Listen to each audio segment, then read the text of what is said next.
Hello, आज हम एक बहुत ही इंटरेस्टिंग मैथ्स पजल के बारे में जानेंगे और उसे सॉल्व करने की कोशिश करेंगे। देखिए, ये इस प्रकार की पजल है। यहाँ पर 4 बॉक्स दिए गए हैं और उनके साइन देखिएगा, ये साइन लगे हुए हैं और उसी साइन के आधार पर इसको हम सॉल्व करना है और ये वैल्यू को लाना है। यहाँ पर देखिए 4 बॉक्स हैं। जैसे इस बॉक्स में एक कोई नंबर होगा और इस बॉक्स में कोई एक नंबर होगा। यदि हम इनको ऐड करेंगे तो 8 आना चाहिए। इस बॉक्स में कोई नंबर होगा और इस बॉक्स में कोई नंबर होगा। यदि उनको हम सब्ट्रैक्ट करेंगे तो 6 आना चाहिए। तो इस प्रकार से 8 और 6 हमें लाना है। ऊपर से देखें, इस बॉक्स में यदि कोई नंबर है और इस बॉक्स में कोई नंबर, यदि उनको ऐड करेंगे तो 13 आना चाहिए। इस बॉक्स में कोई नंबर हो और इस बॉक्स में कोई नंबर हो, यदि उनको ऐड करेंगे तो 8 आना चाहिए। तो इस प्रकार की ये पजल है और आपको ये कोशिश करनी है कि यहाँ पर कौन से नंबर आएंगे। चलिए हम यहाँ पर पहले कोशिश कर लेते हैं कि यहाँ पर कौन से नंबर हम रख सकते हैं। देखिए, यहाँ पर यदि मैं 2 रखता हूँ और यहाँ पर 6 रखता हूँ तो मेरा 8 आ रहा है। यहाँ पर यदि मैं 10 रखता हूँ और यहाँ पर 4 रखता हूँ तो 10 में से 4 जाएगा तो यहाँ पर 6 बचेगा। अब ऊपर से देखते हैं, 6 में और 4 ऐड हो रहा है तो यहाँ पर 10 आ रहा है, जबकि आना 8 चाहिए। यहाँ पर 2 और 10 को यदि हम ऐड करते हैं तो 12 आ रहा है, जबकि आना 13 चाहिए। तो ये हमारे नंबर सेटिस्फाइड नहीं कर रहे हैं हमारे इक्वेशन को। तो आप इसी प्रकार से नंबर को यहाँ पर भरेंगे और चारों इक्वेशन को हम सेटिस्फाइड करेंगे। तो आप ये करते रहेंगे और कोशिश जारी रखेंगे जब तक कि यहाँ पर हमारे मान इस प्रकार से नहीं आ जाते हैं।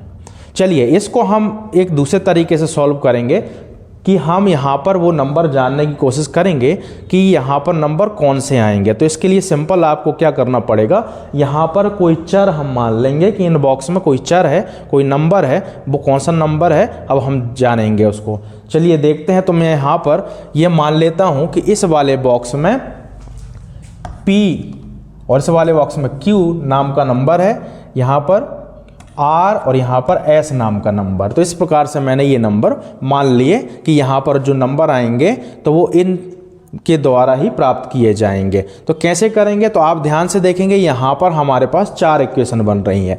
जैसे कि P + Q = 8, फिर R - S = 6। ऊपर से चलें तो P + R = 13, Q + S = 8।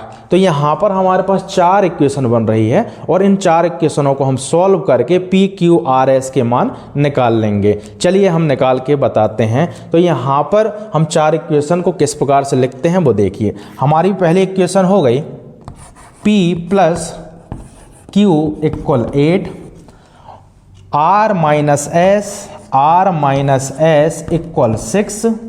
ऊपर चलते हैं, P + R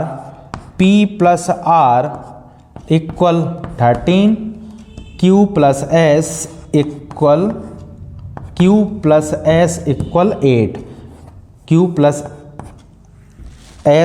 8। तो इस प्रकार से हमारे पास 4 इक्वेशन प्राप्त हो रही हैं। तो इसको मैं नंबर दे देता हूँ, 1 नंबर, 2nd, 3rd और ये हम 4th नंबर। तो यहाँ पर हमने इस प्रकार से 4 इक्वेशन बना ली। अब एक एक इक्वेशन को हम देखेंगे और उनके आधार पर किसी एक वेरिएबल को निगलेक्ट करने की कोशिश करेंगे। तो आपको देखेंगे, समीकरण 1 को ध्यान से देखें, P + Q = 8 दिया हुआ है।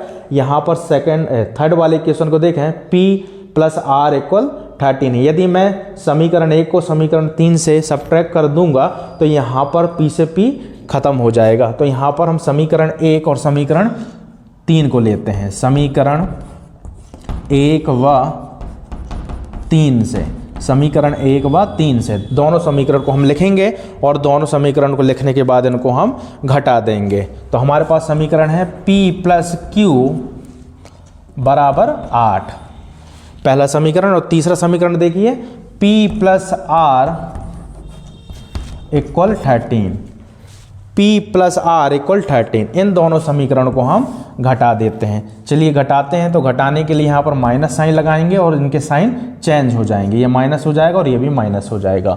तो P से P हमारा कैंसिल हो रहा है, हमारे पास बचेगा Q - R = देखिए 8 में से 13 जाएगा तो यहाँ पर -5 आ जाएगा, -5। तो ये हमारी नई इक्वेशन बन गई। इसका भी नाम दे देता हूँ इक्वेशन 5।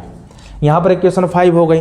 अब देखिए इसी प्रकार से फिर से हम देखते हैं इक्वेशन को। देखिए आप सेकंड नंबर की इक्वेशन, सेकंड नंबर इक्वेशन है r minus S equal 6, r minus S equal 6।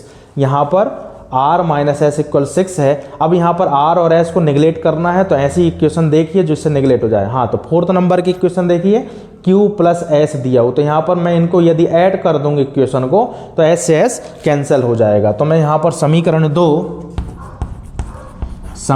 2 व 4 को ऐड करूंगा। तो यहाँ पर ऐड करते हैं। समीकरण 2 है r माइनस एस इक्वल 6 है, q प्लस एस इक्वल 8 है। यदि हम इनको ऐड कर देते हैं तो ऐड करने में साइन तो चेंज होंगे नहीं, तो यहाँ पर सिंपल देखिए एस से एस कैंसिल हो रहा है, तो यहाँ पर बचेगा r प्लस क्यू और 6 और 8 ऐड हो जाएंगे तो यहाँ पर 14 बचेगा। तो इस प्रकार हमें एक नई इक्वेशन फिर से मिल गई। इसको हम इक्वेशन दे देते हैं नंबर 6 दे देते हैं। अब मेरे पास यहाँ पर ध्यान से देखेंगे तो q माइनस आर इक्वल -5 आ रहा है, r प्लस क्यू इक्वल 14 आ रहा है। तो यहाँ पर q r, तो यदि मैं इनको भी ऐड कर दूंगा तो r से r निगलेक्ट हो जाएगा, ख़त्म हो जाएगा, तो हमारे पास q की वैल्यू आ जाएगी। अब हम समीकरण 5 व 6 से इसको हम करेंगे, तो इनको ऐड कर रहा हूँ नंबर। तो समीकरण 5 है q माइनस आर इक्वल -5 और यहाँ पर है r प्लस क्यू इक्वल 14। इनको हम सिंपल ऐड करेंगे, इनको हम सिंपल ऐड कर देते हैं। तो ऐड करने पर हमारे पास क्या आएगा वो देखेंगे। सिंपल ऐड कर रहा हूँ, तो ऐड करेंगे तो साइन तो चेंज होंगे नहीं। तो यहाँ पर -r है और ये +r है, तो कैंसिल हो जाएगा। क्यू यहाँ पर क्यू हो गए, तो यहाँ पर हो जाएंगे ट्वाइस क्यू इक्वल 14 में से -5 जाएगा तो यहाँ पर बचेगा +9। तो यहाँ पर मेरे पास q की वैल्यू आ गई है 9।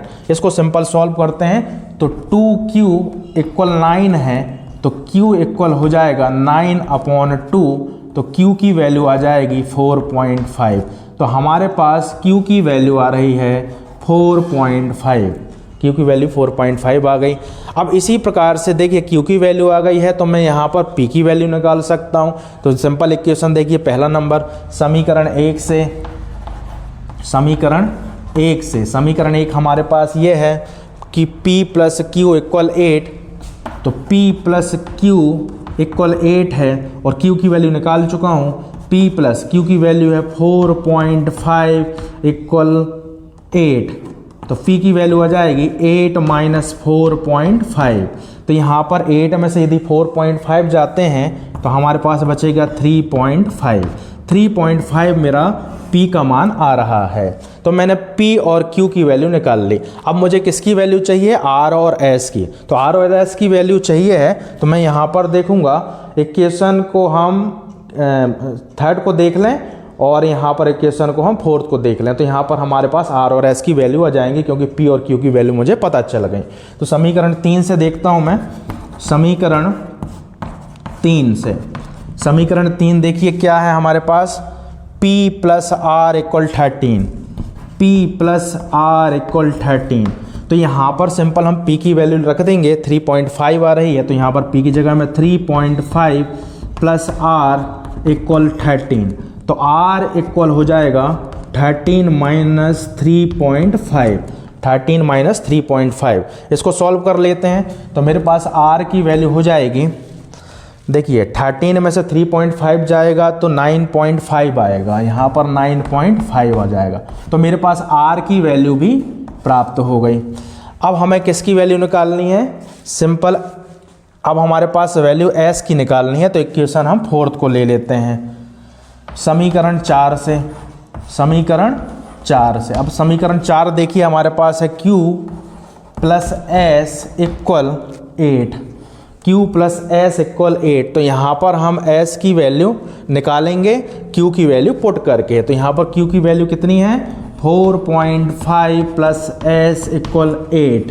तो यहाँ पर s की वैल्यू आ जाएगी 8, ये यहाँ पर चला जाएगा, पक्षांतर हो जाएगा 4.5।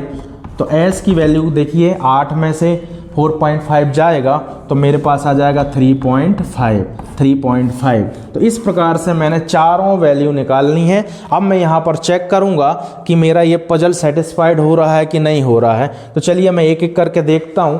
पहला यहाँ पर देखिए पी की वैल्यू कितनी आ चुकी है। पी की वैल्यू मैं यहाँ पर निकाल चुका हूँ 3.5। तो यहाँ पर मैं 3.5 लिख देता हूँ, 3.5। अब देखिए क्यू की वैल्यू कितनी आ चुकी है। तो क्यू की वैल्यू हमारे पास 4.5 है। तो यहाँ पर मैं लिख देता हूँ 4.5। जरा आप देखिए इन दोनों को ऐड किए, 3.5 में से यदि 4.5 को ऐड करता हूँ तो मेरे पास 8 आ रहा है। तो ये इस प्रकार से ये सेटिस्फाइड हो रहा है। चलिए आर की वैल्यू देखिए, आर की वैल्यू मैंने निकाली है। देखिए आर की वैल्यू मैंने निकाली है 9.5। तो यहाँ पर आर की जगह मैं 9.5 रख देता हूँ। अब देखिए एस की वैल्यू में मैंने निकाल चुका हूँ 3.5 आ रही है। तो ये 3.5 है। अब जरा इसको देखिए और चेक करिए, 9.5 में यदि 3.5 सब्ट्रैक्ट होते हैं, घटते हैं तो 6 ही आता है। अब ये इस प्रकार से चलने पर ये सेटिस्फाइड हो। ऊपर से देखते हैं 3.5 में यदि मैं 9.5 को ऐड करूंगा तो आप देखेंगे 13 ही आएगा। यहाँ पर देखिए 4.5 में यदि 3.5 को ऐड करूंगा तो 8 ही आ रहा है। तो इस प्रकार से हम यहाँ पर नंबर को प्लॉट करेंगे निकाल के, जिनकी सहायता से हमने PQRS के मान निकाले और यहाँ पर हमने पजल को सॉल्व कर लिया।